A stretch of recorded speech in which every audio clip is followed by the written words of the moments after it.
10.2 exercise से पहले आपको कुछ बेसिक पता होने चाहिए वेक्टर के अंदर, है ना। तो मैं आज बेसिक बताऊंगा आपको। बेसिक है वो भी किसमें, इन वेक्टर। वो हालांकि मैंने पहले बताया है लेकिन फिर से मैं आपको रिपीट कर देता हूँ। इंट्रोडक्शन में तो मैंने शायद बताया होगा आपको। तो देखो बेसिक में क्या करना है, सबसे पहले आपको पता होना चाहिए, ये है आपके पास a x1 comma y1 and then z1। Okay, ये है आपके सामने b और ये क्या है x2 coma y2 coma z2। यानी कि एक तो आपको इनिशियल पॉइंट दे रखा है और एक दे रखा है टर्मिनल पॉइंट। तो a से b वेक्टर को अगर हम बताएंगे, यानी कि ए बी वेक्टर को हम बताएंगे तो कैसे बताएंगे, x2 minus x1 cap i plus y2 minus y1 cap j plus z2 minus z1 cap k। और of course A B vector को मैं वेक्टर ए भी डिनोट कर सकता हूं, और जब मैं इसे घटाऊंगा दो संख्याओं को तो ये आ जाएगा a1 cap i plus a2 cap j plus a3 cap k।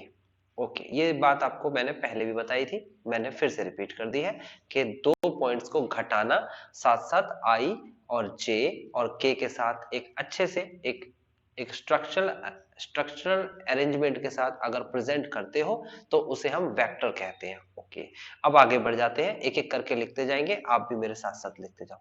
अभी आता है इसमें मैग्नीट्यूड। मैग्नीट्यूड, तो मैग्नीट्यूड क्या होता है, ये रहा मैग्नीट्यूड। मैग्नीट्यूड का मतलब, सॉरी ये तो मैंने जेड का लिख दिया, यानी कॉम्प्लेक्स नंबर का, इसका नहीं देखना, हमें वेक्टर का देखना है ना। तो वेक्टर का मैग्नीट्यूड क्या होता है, वेक्टर का मैग्नीट्यूड होता है root of a1 square plus a2 square plus a3 square. मेरे साथ साथ लिखते चले जाना, magnitude of vector a is equal to this, है ना। यानी कि अगर मैं कहूं मैग्नीट्यूड क्या होता है, वो डिस्टेंस होता है। उसके बाद आता है अगला नंबर, और अगला नंबर है यूनिट वेक्टर। ये बहुत इंपॉर्टेंट टर्म है, यूनिट वेक्टर। यूनिट वेक्टर को देखें तो यूनिट वेक्टर दो तरीके से डिफाइंड होती है। यानी कि आपसे कोई वेक्टर दे रखा होगा आपको और उसमें कहेगा कि आप शो करके दिखाओ या प्रूफ करके दिखाओ कि कोई वेक्टर यूनिट वेक्टर है। तो आप क्या करेंगे, आप उस वेक्टर का मैग्नीट्यूड निकाल देंगे और आंसर आना चाहिए 1। तो यूनिट वेक्टर का मतलब कि जिसका डिस्टेंस 1 आएगा, उस वेक्टर को हम यूनिट वेक्टर बोलते हैं। अगर आपसे कहता है फाइंड करो या फिर शो करो, सॉरी सॉल्व, फाइंड करो या फिर सॉल्व करो कि ये यूनिट वेक्टर है, सॉल्व। कोई वेक्टर यूनिट वेक्टर है, इस बात को फाइंड करो या सॉल्व करो। तो ऐसा अगर कहता है क्वेश्चन में तो आप लिखेंगे ए के ऊपर कैप लगा देंगे और ये हो जाएगा वेक्टर ए अपॉन में magnitude of vector A. Okay, तो यहां पर यूनिट वेक्टर के बारे में समझा कि शो करने के लिए कहेगा तो उसका मैग्नीट्यूड एक आना चाहिए, और अगर फाइंड करने के लिए कहता है या सॉल्व करने के लिए कहता है तो उसे हम एक स्पेसिफिक सिंबल से रिप्रेजेंट करते हैं और वो कैप कहते हैं, इसे कैप, है ना, CAP कैप। तो कैप ए का मतलब ऑलरेडी वो यूनिट हो गया। तो इसको मैं अगर देख के बताऊं आपको, जैसे कि वेक्टर ए है ये, है ना, वेक्टर ए। तो वेक्टर ए में मैंने आपके सामने लिखा है कि कैप आई प्लस का कैप जे प्लस का कैप के, ये लिखा है। अब मैं आपसे पूछना चाहता हूं कि क्या ये यूनिट वेक्टर है, यूनिट वेक्टर। तो आप कहेंगे सर हम चेक करके बता सकते हैं, ऐसे तो बताएंगे नहीं। तो चेक कैसे करोगे आप कहोगे कि सर इसका मैग्नीट्यूड निकाल देते हैं। और मैग्नीट्यूड कैसे निकालते हैं, बहुत सिंपल सा तरीका है। जो आई के साथ संख्या लिखी है वो 1 है, 1 का स्क्वायर। जो जे के साथ लिखा हुआ है वो 1 है, 1 का स्क्वायर। जो के साथ लिखा है वो 1 है। हर जगह 1 नहीं लिखेगा, जहां पर 1 दिखता है वहां पर 1 ही लिखना है, नहीं तो और संख्या भी दिख सकती है। तो इसे सॉल्व करेंगे तो आएगा 1 प्लस 1 प्लस 1 3। आप कहेंगे सर इसका मैग्नीट्यूड जो है वो 3 आया है, and 3 is not equal to 1, यानी √3 इज नॉट इक्वल टू 1। तो √3 की वैल्यू 1.73 होती है, यानी कि 1.7, ये तो 1 से ग्रेटर है, तो यानी कि ये 1 के इक्वल नहीं है। तो मतलब ये हुआ कि वेक्टर ए जो है वो यूनिट वेक्टर नहीं है। ओके, अब मैंने आपसे कहा नहीं है तो इसे यूनिट वेक्टर बनाओ। तो आप कहोगे सर जी क्या कहना चाहते हो आप, इसे 3D में समझाइए, कैसे बना सकते हैं किसी को यूनिट वेक्टर। तो मैं बताता हूँ कैसे बना सकते हैं। देखो आप क्या करोगे, यहाँ पर लिख के दिखाता हूँ मैं आपको। आप क्या करोगे, वेक्टर ए दे रखा था cap I plus cap J plus cap के। आप दोनों तरफ इसका मैग्नीट्यूड डिवाइड कर सकते हो। ये तो मैथ्स का सिंपल सा नियम है कि इधर भी मैग्नीट्यूड से डिवाइड करें और इधर भी मैग्नीट्यूड से डिवाइड करें, है ना।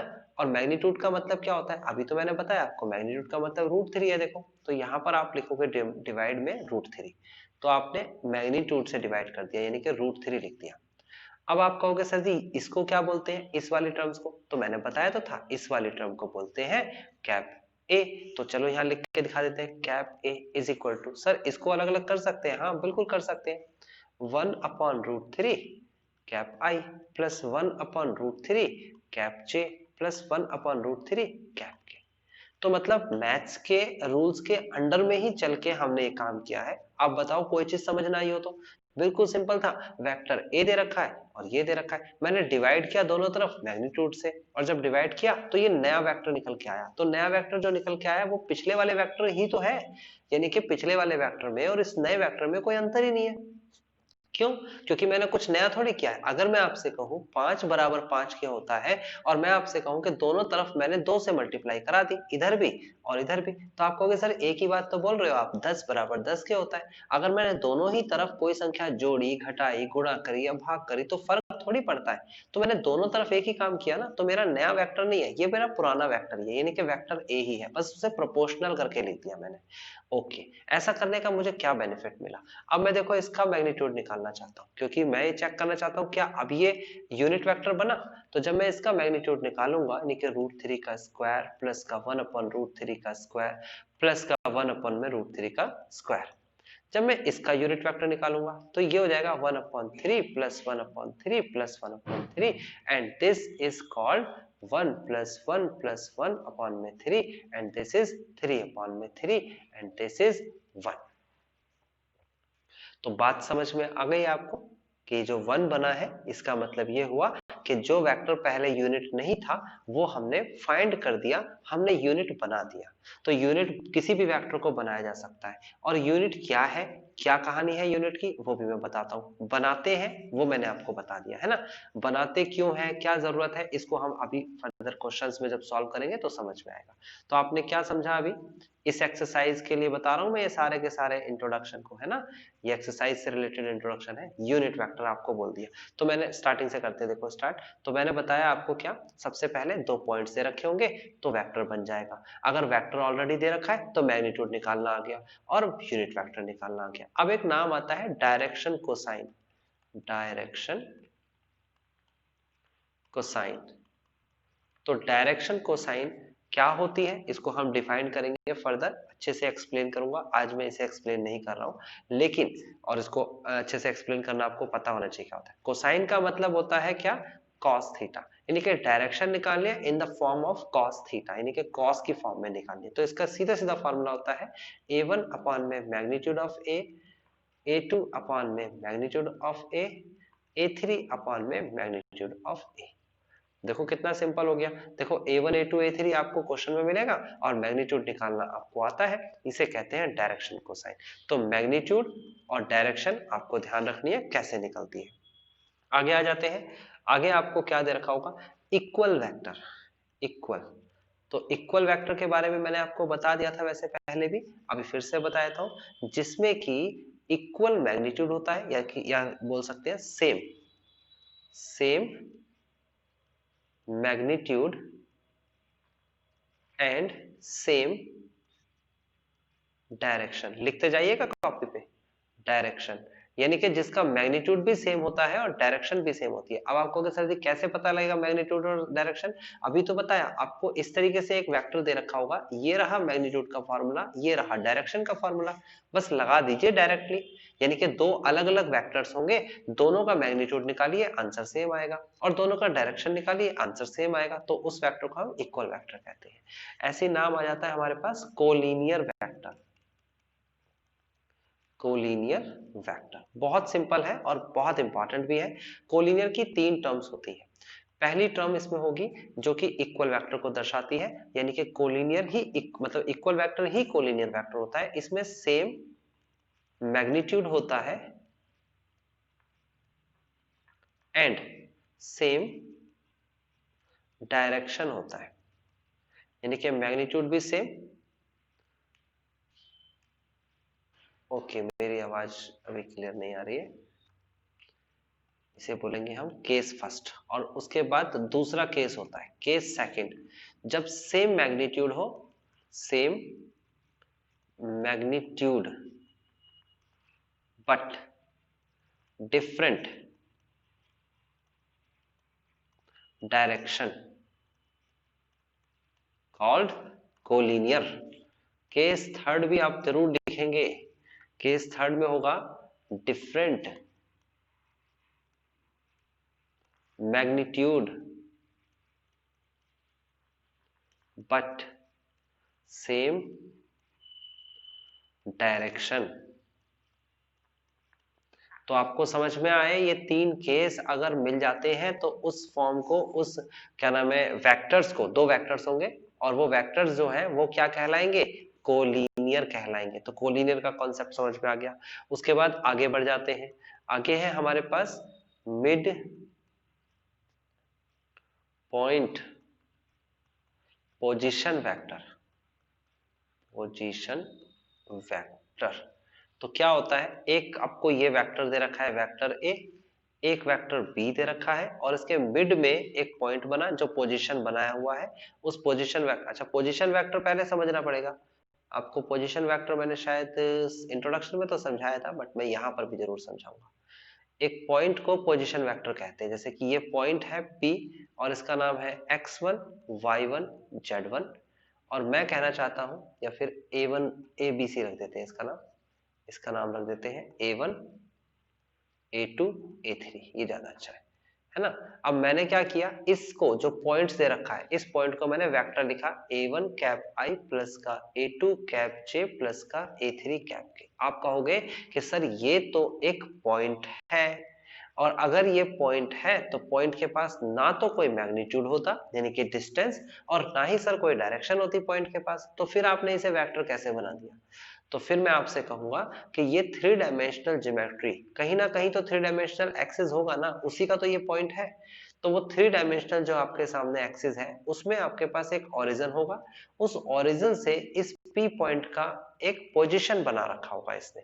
तो यानी कि जब भी कभी पोजीशन वेक्टर की बात आएगी तो वो ओरिजिन से ही पोजीशन बनाता है। पोजीशन वेक्टर का मतलब ही यही होता है। तो आप यहाँ पर लिख लीजिए पोजीशन वेक्टर। तो पोजीशन वेक्टर में आप क्या लिखेंगे, तो इसको हम लिखेंगे कैसे, OP vector is equal to, देखो a1 minus zero, a1 minus zero cap I plus a2 minus zero cap J plus a3 minus zero cap K. तो आपको ये बात समझ में आ गई, इसे घटाएंगे तो यही आएगा, ये आएगा और ये आएगा। तो finally vector a is equal to आपके सामने है, इसे ओपी वेक्टर भी बोल सकता हूं। तो पोजीशन वेक्टर का मीन्स आपको समझ में आ गया, किसी भी पॉइंट को हम पोजीशन वेक्टर बोल सकते हैं क्योंकि वो ओरिजिन से अपनी एक पोजीशन बनाए रखता है। अब हम चलते हैं अपने नए टॉपिक के पास, और उसका नाम है mid point, mid point position vector, position vector. तो मिड पॉइंट पोजीशन वेक्टर क्या होता है, देखिए सिंपल है। आपको एक पॉइंट ए दे रखा होगा, ये पोजीशन वेक्टर है, और एक पॉइंट बी दे रखा होगा।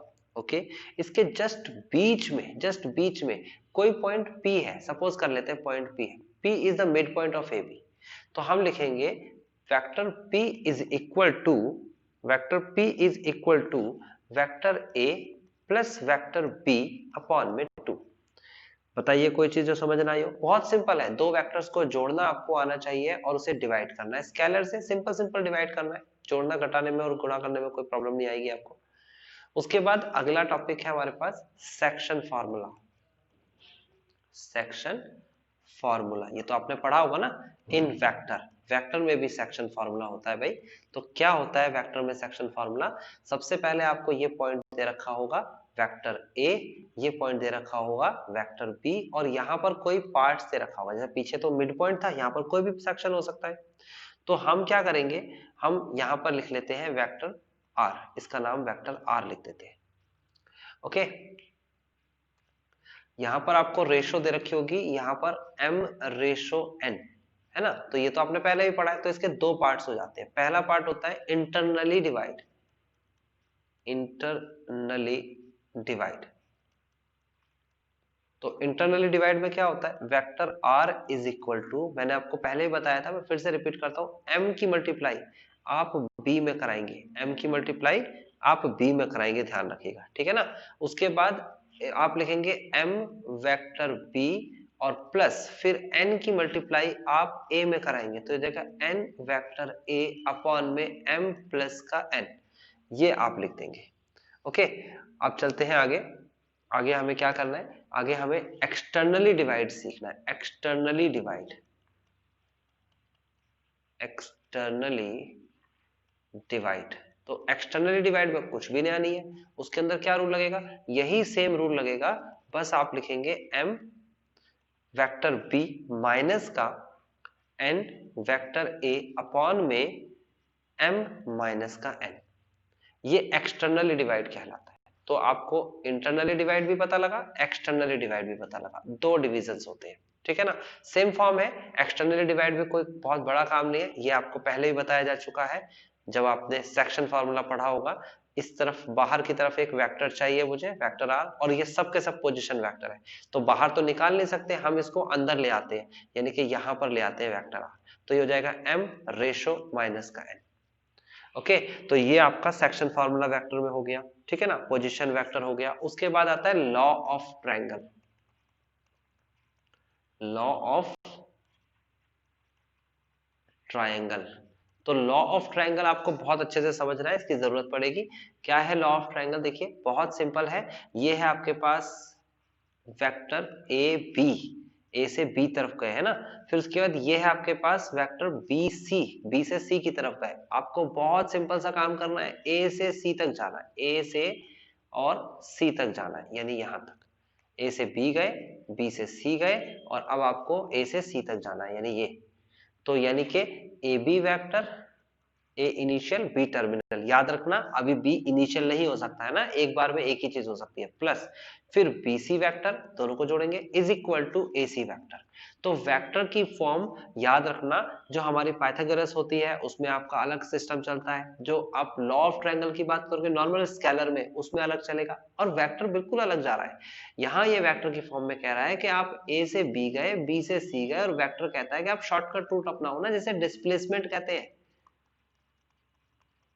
डिस्प्लेसमेंट, तो ये डिस्प्लेसमेंट ही तो वेक्टर है, तो ये वेक्टर ए सी होगा, यानी कि जहां पहुंचना है डेस्टिनेशन पॉइंट वो ये, और जीरो वेक्टर में क्या होता है, ये सी ए बन जाता है, यहीं पर ही डेस्टिनेशन पॉइंट होता है, उसे जीरो वेक्टर कहते हैं। ये लॉ ऑफ ट्रायंगल आपको याद रखना होगा। ओके, अब हम अपने क्वेश्चन से स्टार्ट करते हैं। एनसीईआरटी निकाल लीजिए, एनसीईआरटी में क्वेश्चन नंबर फर्स्ट से स्टार्ट कर रहे हैं हम, 10.2। अभी जो मैंने बताया उसके बिहाफ पर आप सारे क्वेश्चंस कर सकते हो, ठीक है। तो आप 10.2 का पहला क्वेश्चन करना शुरू कर दीजिए, मैं उसका फर्स्ट पार्ट आपको करा रहा हूं। क्वेश्चन में लिखा हुआ है compute the magnitude, compute the magnitude, magnitude. तो मैग्नीट्यूड कैसे कंप्यूट करोगे, आपको वेक्टर ए दे रखा है, और वेक्टर ए दे रखा है cap I plus J plus का के, आपको इसका मैग्नीट्यूड निकालना है। अभी मैंने आपको मैग्नीट्यूड का फॉर्मूला लिखवाया, रूट ऑफ आई के साथ जो संख्या है 1 है, प्लस फिर 1 है, फिर 1 है ना, आई जे और के साथ में संख्या लिखी हुई है। ओके, तो आप लिखेंगे, तो वेक्टर ए के मैग्नीट्यूड को हम लिखेंगे vector 3, and this is final answer. इसी का सेकंड पार्ट आप खुद करोगे, ये आपको मैं होमवर्क दे रहा हूं, 2 कैप आई माइनस का 7 कैप जे प्लस और माइनस का 3 कैप के, ये आपका होमवर्क है। मैं आपको थोड़ा सा करके भी दिखा देता हूँ। वेक्टर ए का बी का मैग्नीट्यूड इज इक्वल टू 2 का स्क्वायर प्लस, देखो जे के साथ क्या लिखा हुआ है, माइनस का 7 का स्क्वायर, माइनस को मत इग्नोर कर दीजिएगा, फिर माइनस का 3 का स्क्वायर, आप इसे सॉल्व करके आंसर निकालेंगे। एंड वेक्टर सी भी आपका होमवर्क हो गया, 1 upon root 3 cap I plus 1 upon root 3 cap J plus 1 upon minus का 1 अपॉन, यहाँ माइनस लिख देते हैं, माइनस का 1 अपॉन रूट 3 कैप के। ये आपका होमवर्क है, आपको इसका मैग्नीट्यूड निकालना है। ओके, तो ये पहला क्वेश्चन हमारा फिनिश हो गया है। सेकंड क्वेश्चन साथ साथ लिखते जाइए, कॉपी पेन साथ लेके रखिए और लिखते जाइए, मेरे से आगे आगे लिखिएगा। सेकंड क्वेश्चन में कहता है write two different, write two different vectors having same magnitude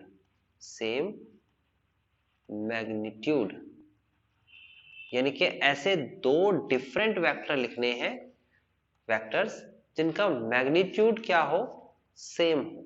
बहुत सिंपल है इसका सॉल्यूशन। आपको क्या करना है, वेक्टर एक कुछ भी लिख देना है, कुछ भी। बताइए क्या लिखूं मैं, कैप आई प्लस का 2 कैप जे माइनस का 3 कैप के। लो मैंने ऐसे करके कुछ भी, कोई भी वेक्टर अपने दिमाग से सोचो और लिख दो, कुछ नहीं करना इसमें, है ना। अब जब आपने पहला वेक्टर लिखा तो दूसरा वेक्टर जो है ना, जो वेक्टर बी लिखोगे उसमें बस इतना चेंज कर देना वेक्टर बी में कि ये जो आपके कंपोनेंट्स है ना 1 2 और 3 यही रहने चाहिए, आगे पीछे हो सकते हैं। जैसे कि मैंने लिखा 2 कैप आई प्लस का 3 कैप जे प्लस का के। देखो अब देखो जरा गौर से, ये वेक्टर और ये वेक्टर दो डिफरेंट वेक्टर है कि नहीं है, बिल्कुल है, ये डिफरेंट है दोनों के दोनों। लेकिन इसका मैग्नीट्यूड जब आप निकालेंगे ना तो वो सेम आएगा, यानी कि 1 का स्क्वायर प्लस 2 का स्क्वायर प्लस माइनस 3 का स्क्वायर। यहाँ पर इसका मैग्नीट्यूड निकालेंगे तो क्या आ जाएगा, यह आ जाएगा रूट ऑफ 2 का स्क्वायर प्लस का 3 का स्क्वायर प्लस का 1 का स्क्वायर। तो ये लिखेंगे आप, वेक्टर ए का magnitude is equal to root of 1 plus 4 plus 9 and this is called root of 14। यहाँ पर आ जाएगा आपके पास b का magnitude is equal to 4 plus 9 plus 1 and this is 14। Okay, तो क्या समझा आपने, आपने समझा कि दो डिफरेंट वेक्टर्स अगर आपसे पूछता है, कहता है लिख के दिखाओ, तो आपने वो दो डिफरेंट वेक्टर्स कैसे लिखने हैं कि उनके कंपोनेंट सेम होने चाहिए। पहला वेक्टर लिख लो अपनी मर्जी से कुछ भी, दूसरे वेक्टर में उसके कंपोनेंट सेम होने चाहिए, बस आगे पीछे हो सकते हैं, तो उनका मैग्नीट्यूड हमेशा ही सेम आएगा। देखो उसके बाद थर्ड क्वेश्चन क्या कहता है, थर्ड क्वेश्चन में कहता है राइट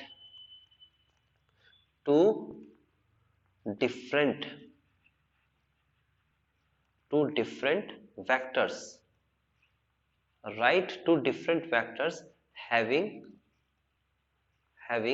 same direction, यानी कि दो डिफरेंट वेक्टर आपको लिखने हैं जिसकी डायरेक्शन सेम हो। ओके, तो देखते हैं दो डिफरेंट वेक्टर कैसे डायरेक्शन सेम कर पाते हैं हम उसकी।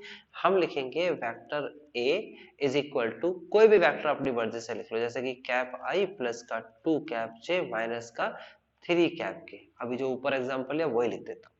जो दूसरा वेक्टर आप लिखोगे ना, यानी कि वेक्टर b, वो क्या लिखोगे आप, इसी संख्या में जो पहला वाला वेक्टर लिखा है उसी में किसी भी कॉमन संख्या की मल्टीप्लाई कर दो एक्सेप्ट 1 को छोड़कर, ठीक है ना।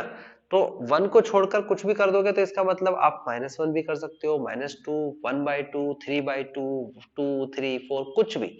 मैं 2 से मल्टीप्लाई करा रहा हूँ, 2 कैप आई प्लस का 4 कैप जे माइनस का 6 कैप के। देखो देखने में दोनों के दोनों डिफरेंट वेक्टर लग रहे हैं, अब इनका डायरेक्शन निकालना है। तो डायरेक्शन कैसे निकलता है, पहले मैग्नीट्यूड निकालेंगे, वो होता है रूट ऑफ 1 का स्क्वायर प्लस 2 का स्क्वायर प्लस माइनस 3 का स्क्वायर।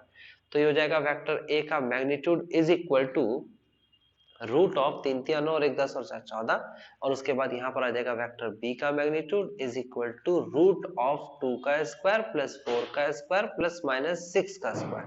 तो ये हो जाएगा वेक्टर बी का magnitude is equal to root of 4 plus 16 plus का 36। तो फाइनली आंसर कितना आ जाएगा, रूट ऑफ, ये आ जाएगा 20 और ये 56। तो 56 मतलब कितना होता है, ये होता है आपके पास 2√14। ओके, अब हमें क्या निकालना है, हमें निकालना है डायरेक्शन। डायरेक्शन कैसे निकलता है, डायरेक्शन कोसाइन, डायरेक्शन कोसाइन आपके पास पहले वाला फॉर्मूले में क्या होगा, पहले आएगा आपके पास आई के साथ क्या संख्या मल्टीप्लाई में है, 1/√14, फिर j के साथ क्या संख्या है मल्टीप्लाई में, 2/√14, फिर k के साथ क्या है मल्टीप्लाई में, 3/√14। ये डायरेक्शन कोसाइन आ गया। बेटा अभी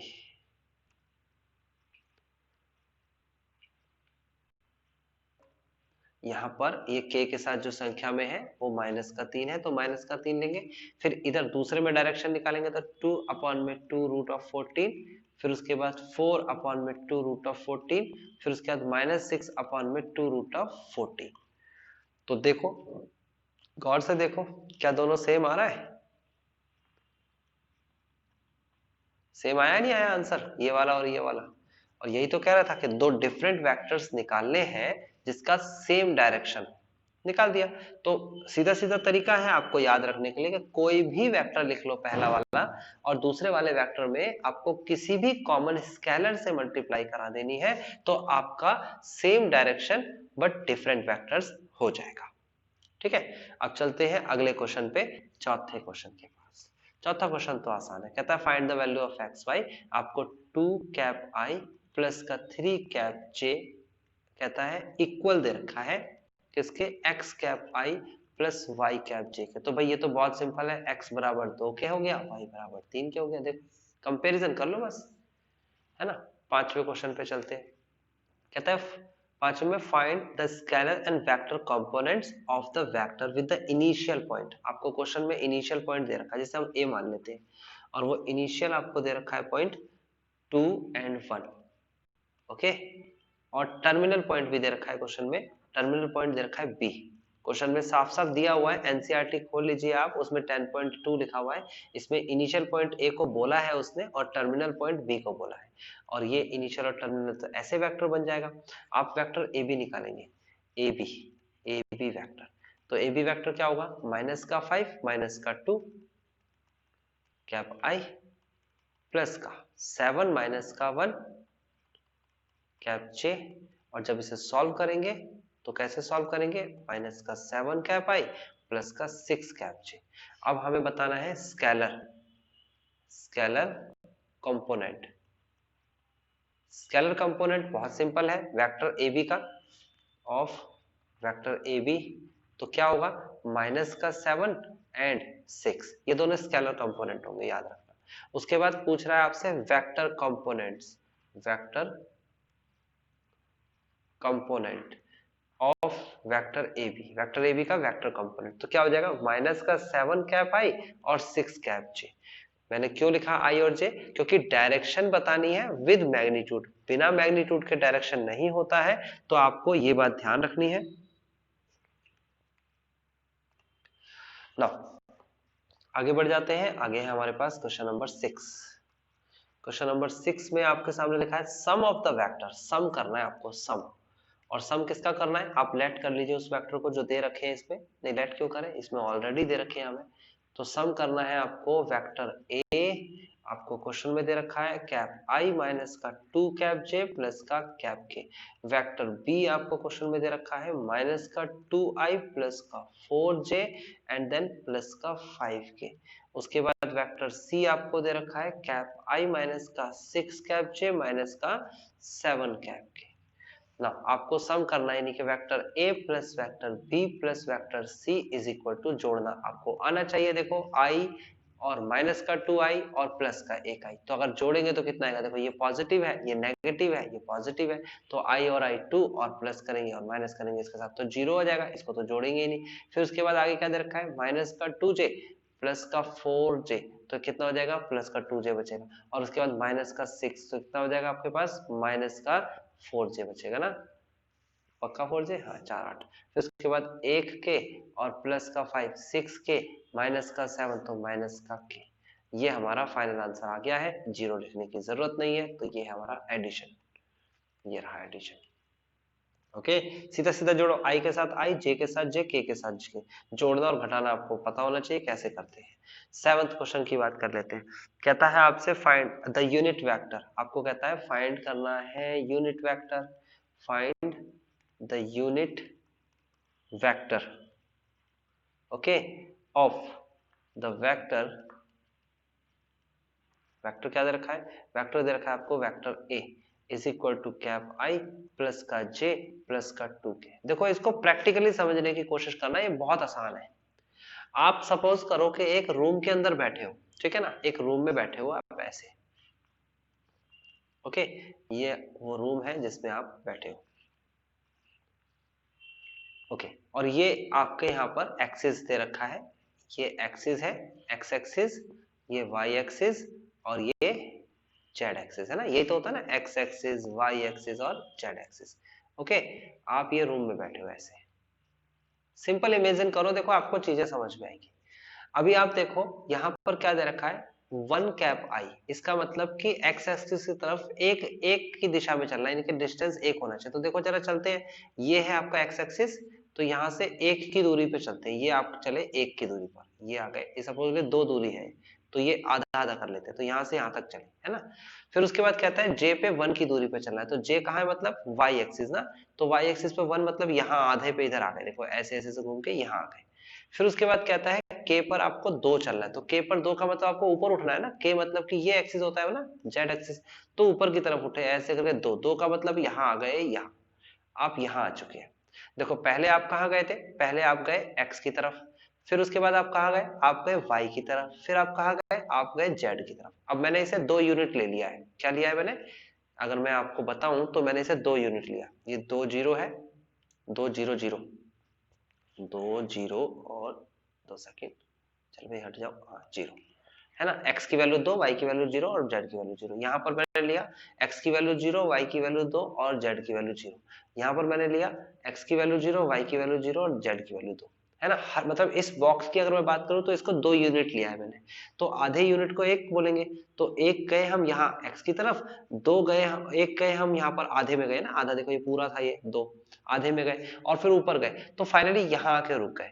अच्छा यहाँ आके रुक गए, तो यहाँ से यहाँ तक यानी कि बीच में देखो मैं यहाँ एरो लगाने वाला हूँ, मैं लगाने वाला हूँ यहाँ ओरिजिन से और हमारे इस डेस्टिनेशन पॉइंट यानी पी तक का हमने एक एरो लगाया, और इसी को हम वेक्टर ओपी बोल रहे हैं ना, यही हमारा वेक्टर, और इसी को ओपी वेक्टर को जो अभी हमने ओपी दिखाया यही वेक्टर ए है, यानी कि ये। अब वेक्टर ए है तो इसका मैग्नीट्यूड भी होगा, तो जब इसका मैग्नीट्यूड निकालोगे तो 1 का स्क्वायर प्लस 1 का स्क्वायर प्लस का 2 का स्क्वायर, यानी कि ये हो जाएगा 1 प्लस 1 प्लस 4, यानी कि √6।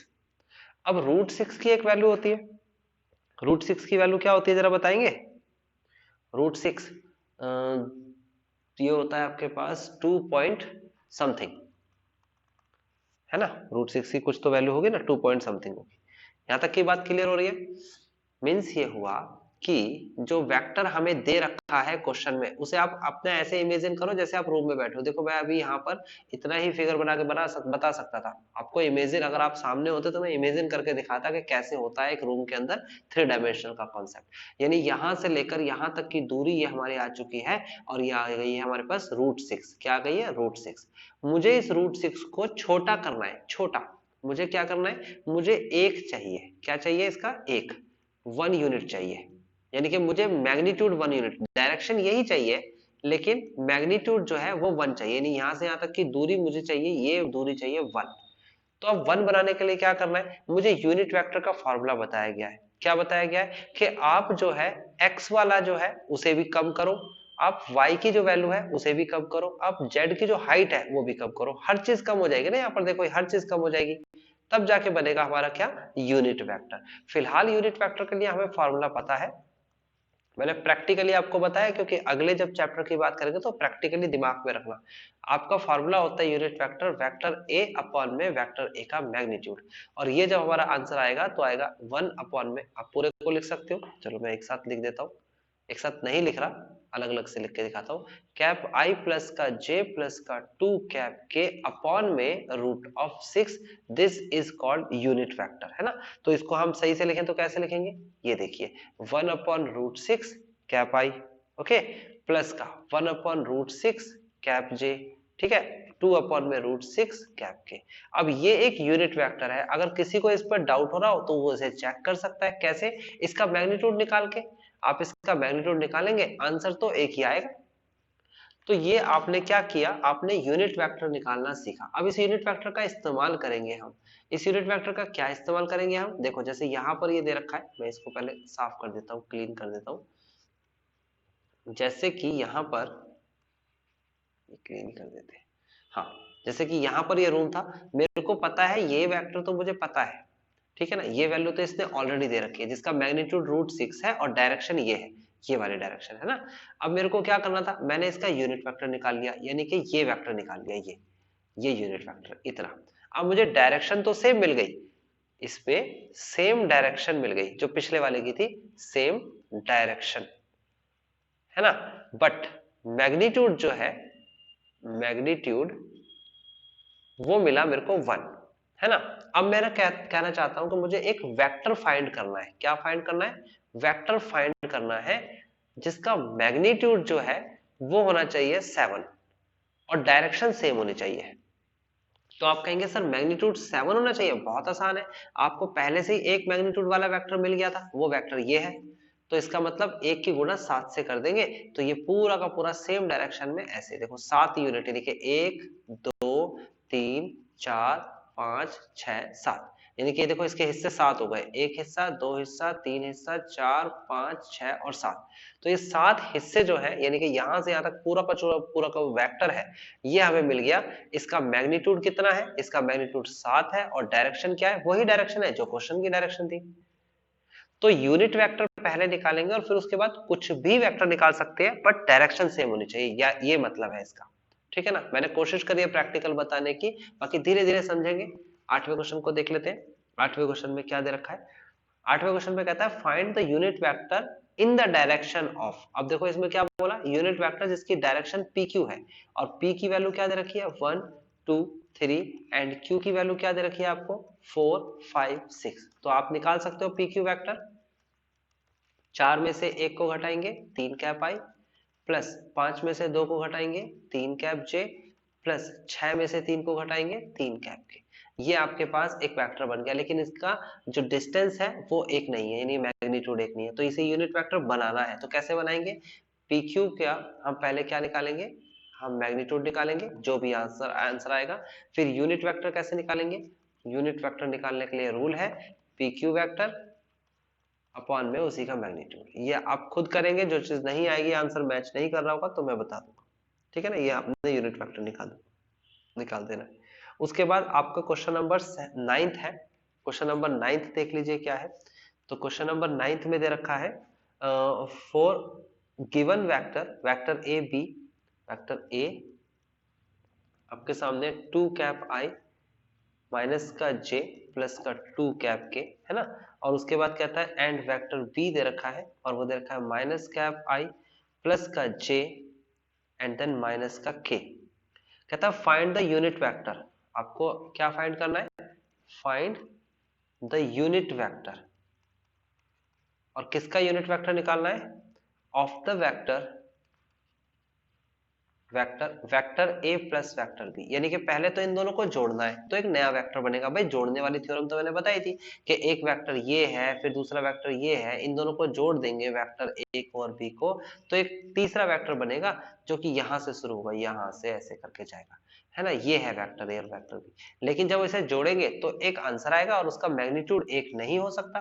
तो अगर एक नहीं है तो इसका मतलब उसे एक बनाना है ना। एक बनाने के लिए यानी कि इतना डायरेक्शन वही रहनी चाहिए, बस मैग्नीट्यूड एक होना चाहिए, ऐसी सिचुएशन पूछ रहा है।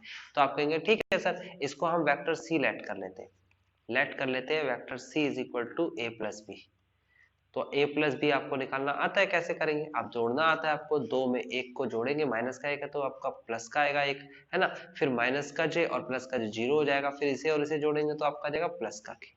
अब इसका यूनिट निकालना है, लो जी कैप लगा दिया मैंने। ये होता है वेक्टर सी अपॉन में वेक्टर सी का मैग्नीट्यूड। सी का मैग्नीट्यूड निकालना आपका काम है, √2 आएगा, लिख लीजिए आंसर आ जाएगा। 10th क्वेश्चन में भी ऐसे ही सेम करना है। 10th क्वेश्चन आपको मैं बताया था, क्या कहता है 10th क्वेश्चन में? कहता है find a vector in the direction of this. तो आपको एक वेक्टर बताना है जिसकी डायरेक्शन जो है वो क्वेश्चन में दे रखी है। देखो डायरेक्शन है तो मैग्नीट्यूड अपने आप चल के आ जाएगा उसके साथ। अगर आपको डायरेक्शन दे रखी है तो मैग्नीट्यूड अपने आप चल के आएगा। 5 कैप आई माइनस का जे प्लस का 2 के, ये डायरेक्शन है, तो मैग्नीट्यूड भी इसके साथ अपने आप है।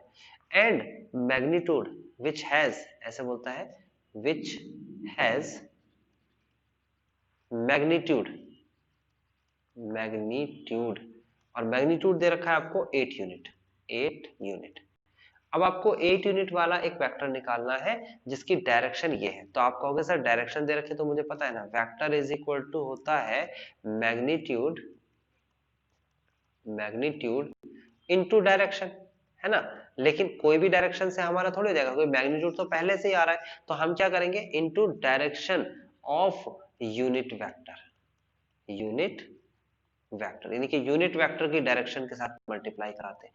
तो मैग्नीट्यूड तो दे रखा था 8 और यूनिट वेक्टर निकालना आपको इसका आ गया है 5 कैप आई माइनस का जे प्लस का 2 कैप के अपॉन में रूट ऑफ 5 का स्क्वायर प्लस माइनस 1 का स्क्वायर प्लस का 2 का स्क्वायर। सॉल्व करना आपका काम है, मैच करना आपका काम है। ठीक है, तो 10 तक के क्वेश्चंस करते हैं हम आज। अगली क्लास में हम 11 से लेकर 19 तक के क्वेश्चंस करेंगे।